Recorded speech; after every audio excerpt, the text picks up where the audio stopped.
بسم اللہ الرحمن الرحیم۔ السلام علیکم ورحمۃ اللہ وبرکاتہ۔ ناظرین کرام، صبح و شام کے اذکار کے حوالے سے ایک بات ذہن میں رکھنی چاہیے کہ نبی پاک صلی اللہ علیہ وسلم نے مختلف اذکار صبح اور شام کرنے کا آپ نے طریقہ سکھایا ہے، اور ہر ذکر کی الگ فضیلت۔ مثال کے طور پر نبی کریم صلی اللہ علیہ وسلم فرمایا، کوئی شخص اگر ایک دفعہ سید الاستغفار پڑھ لے،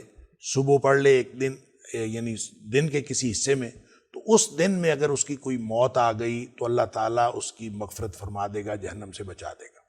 اور اگر اس نے رات کے کسی حصے میں پڑھ لیا اور اس کی کوئی موت آ گئی اس رات میں، تو اللہ تعالیٰ اس کو جہنم سے بچا لے گا۔ یہ سید الاستغفار کے بارے میں ہے، اور سید الاستغفار آپ کو یاد ہوگا، نہیں یاد تو یاد کر لیجئے۔ اللہم انت ربی لا الہ الا انت خلقتنی وانا عبدک وانا علی عہدک ووعدک ما استطعت اعوذ بک من شر ما صنعت ابوء لک بنعمتک علی وابوء بذنبی فاغفر لی فانہ لا یغفر الذنوب الا انت۔ اس دعا کو ناظرین کرام سید الاستغفار کہتے ہیں، اور ایک دفعہ آپ اندازہ کریں، اس کو یاد کریں، کتنا بڑا انعام ہے کہ اگر اس دن میں موت آ گئی تو انشاءاللہ اللہ تعالیٰ جہنم سے آزاد کر دے گا۔ اسی طرح ناظرین کرام، یہ جو اللہم اجرنی من النار کہنا ہے، یہ آپ اگر دن کے کسی ایک حصے میں صبح کسی نے اللہم اجرنی من النار کہہ دیا اور شام تک اگر اس کی موت واقع ہو گئی تو اللہ تعالیٰ اس کو جہنم سے آزاد کر دے گا، لیکن یہ 7 مرتبہ کہنا ہے، اللہم اجرنی من النار، اللہم اجرنی من النار۔ تو 7 دفعہ جب آپ نے اللہم اجرنی من النار کہنا، اس کا ترجمہ یہ ہے کہ اللہ مجھے جہنم کی آگ سے آزادی دے دے، مجھے اس سے بچا لے۔ تو کوئی شخص اگر اللہم اجرنی من النار 7 دفعہ کہتا ہے تو اللہ تعالیٰ اس کو اس دن اگر موت آ گئی تو انشاءاللہ اللہ تعالیٰ اس کو بچا لے گا۔ اسی طرح اگر کوئی شخص ہر نماز کے بعد، ہر فرض نماز کے بعد آیت الکرسی پڑھتا ہے تو نبی اکرم صلی اللہ علیہ وسلم نے فرمایا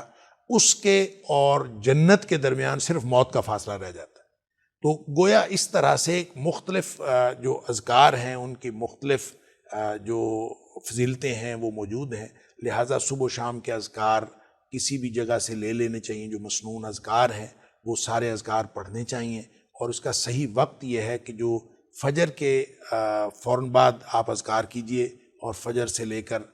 خاص طور پر اگر فجر سے لے کر اشراق تک آپ اپنے پورے اذکار کر لیں تو نبی اکرم صلی اللہ علیہ وسلم نے فرمایا کہ جو شخص فجر سے لے کر فجر کی نماز پڑھے اور اس پر اپنی جگہ پر بیٹھا رہے اور پھر اس وقت اٹھے جب اشراق کا وقت ہو گیا اور 2 رکعت پڑھنے کے بعد اٹھے، تو اس کو مقبول حج اور مقبول عمرے کا ثواب ملتا ہے، یعنی حج بھی اور عمرہ بھی، سبحان اللہ۔